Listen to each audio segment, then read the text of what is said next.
உண்ணுங்கள்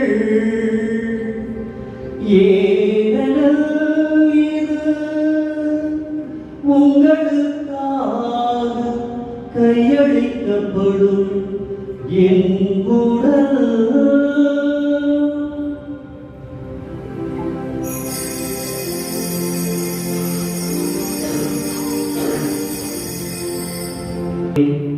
இரவு விருந்தை அருந்தியது கிண்ணத்தையும் எடுத்து மீண்டுமாக்க நன்றி கூறி தம் சீடர்களுக்கு அளித்து அவர் கூறியதாகும், அனைவரும் இதிலிருந்து வைத்து பருகுங்கள்.